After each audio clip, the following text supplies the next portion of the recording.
Hey, everybody, happy Saturday or whatever day it may be where you are. Before I get started, I want to say check out CariniArts.com for my shop, my blog, my podcast.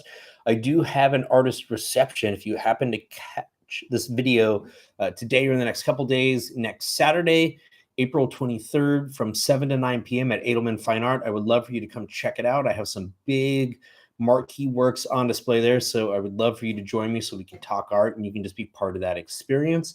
And speaking of experience, today I want to dive into Beyond Van Gogh, the Immersive Van Gogh experience at the Del Mar Fairgrounds here in San Diego, California. I know it has hit a number of other cities, so I'm curious if we do get anybody on here now or later to share your experience with the event if you've been able to see it. And I'm also curious where you were able to see it because I know it is moving to a number of different cities, but it's something that I have wanted to see for a while because one, I'm just always have been a fan of Van Gogh. He's one of my favorite artists. I think, like so many other people, asking if you like Van Gogh is like saying, "Do you like music?" almost. But I think he is an artist that so many people relate to because of his passion and the intensity of his work and the vulnerability. I think it's something that people really connect with. And I also happen to have, within the past couple months at Edelman Fine Art, have created an homage to Van Gogh. And then in the studio here as well, I did another homage recently to Starry Night in particular. And I'm in the process of working on an AR or augmented reality experience to pair with that for one of my upcoming shows. So my way of paying tribute to Van Gogh. And I figured in creating my own immersive augmented reality experience, that it would only be befitting for me to check out the actual Van Gogh immersive experience here in San Diego. Now, I'm a big introvert, so the thought of me going alone was daunting and overwhelming. And for some reason, I was having a lot of trouble getting somebody to go with me. But I did have a collector that reached out and said, "Hey, as a belated birthday present, can I take you to see this?" And I was happy to jump on that and very excited to go. And so I went yesterday. And I have to say, I really did enjoy it. Oh, thank you. I appreciate that. So if I have somebody on here for once with a comment, that's always nice. But yeah, I really enjoyed the experience, and I think that it's something that's enjoyable or would be enjoyable for everyone of all ages. But as an artist, I feel like it's one of those things of how could you miss it? And it's I mean, I have to say, I almost got to the point that I was close to missing it because I know it got extended, but I believe that the closing date as of now is May 8th. So definitely jump on this before it's too late because you don't want to miss this opportunity to check this out, just to be fully engulfed and surrounded 360 degrees by Van Gogh, by his energy, by his essence. And so when I got there, it was so cool to walk in, and I was kind of surprised that the thing that really drew me, even more than the totality of the experience of being engulfed and surrounded by his work, but the thing that really I really was drawn to was the room where you walked through, and there were basically like sections of his journal in words, and they're like the picture frames. But it shared his letters to Theo and some of the thoughts about him and his work. And I just thought it was so captivating and so powerful to read that, and with the connection that I felt to that, because I, as an artist, have always felt connected in a sense to him, and the vulnerability and the passion that I try to show through my own work, with me working right now on my open wounds collection, and the idea that sometimes you need to tear yourself open and expose yourself in the hope that your wounds can breathe and you can heal. So I've always been somebody that just was always willing to rip myself open at my own detriment in the hopes of moving beyond and finding the beauty or the deeper meaning for the suffering. And I went fully decked out in my paint shorts as I always do because it's the only pair of shorts that I own, and I had a Van Gogh shirt on that talks about art being there to console the broken and the disturbed or whatnot. And so I felt like I was really playing the part, like somebody that goes to Disneyland that's dressed up like one of the characters or has the mouse ears type of thing. I was there. I was ready. I was in the experience. I was part of the experience. And to move through the different rooms and then to see the spot where you're surrounded 360 degrees from the floor to the walls to the pillars, and I like the way it was broken up. I like that they did the floors and the pillars and all that. It would have been so cool if they could have done the ceiling too, but the way the room's set up, it's so high, and I don't think so. No complaints whatsoever, but I'm just saying it would have been kind of a cool thing if they could have.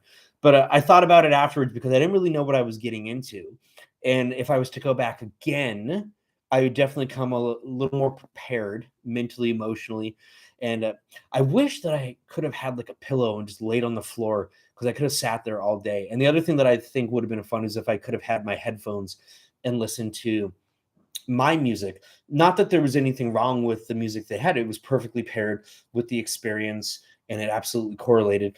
But I know a lot of times when I run, I like to listen to a certain type of music and it helps me dive into a deeper sense of myself. And so I love diving into the deeper sense of Van Gogh, but I think that it also would have been fun to dive in the deeper relationship of myself and what I was seeing there and the immersive experience in that regard. So that would have been kind of a cool thing to do is to be listening to my own music and whatnot. But I sat in there for a long time and watched the different things evolving from the sketches turning into the paintings and how it was done before you and the way that the graphics came down onto the floor that it would kind of be on you at the same time, like on your skin and on the floor, and you'd see it being painted all around you, and you really could get sucked into it, like you were a part of the experience, you were a part of the painting, you were a part of the artwork. It was a beautiful, wonderful thing. And so again, I think that you absolutely have to see it if you have not. So check out if it's coming to a city near you. The one that I saw was in San Diego in Del Mar, California, at the Del Mar Fairgrounds. And again, that one goes until May 8th. But I loved seeing Starry Night come together. And of course, that's one of the most recognized paintings in the world, but his most recognized piece. And so when I went and got my poster, I asked them, I said, is there a huge disparity between the number of people that choose Starry Night versus all the other pieces?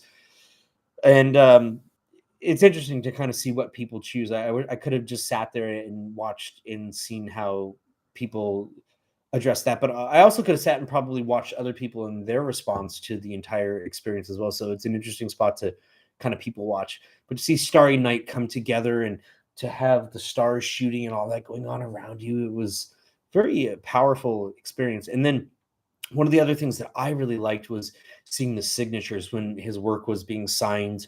And that for me, that's your lifeblood, that's your soul, that's your energy. So to see that kind of coming together, it was so cool, like seeing him actually sign his pieces.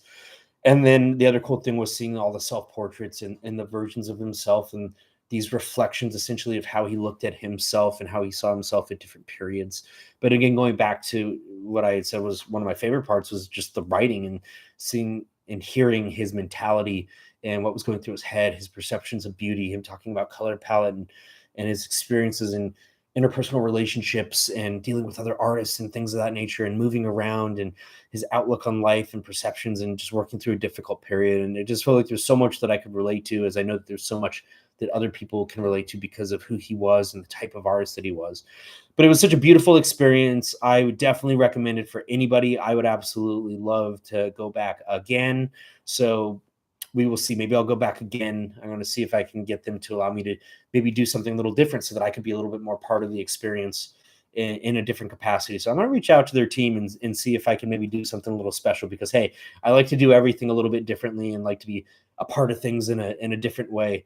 And if I can help share this experience with others in a different capacity and draw some people in so that they can enrich their own lives, then I would love to do that. So I do have an opening coming up next Saturday at Edelman Fine Art from 7 to 9. So please join me for that in Little Italy in San Diego, California.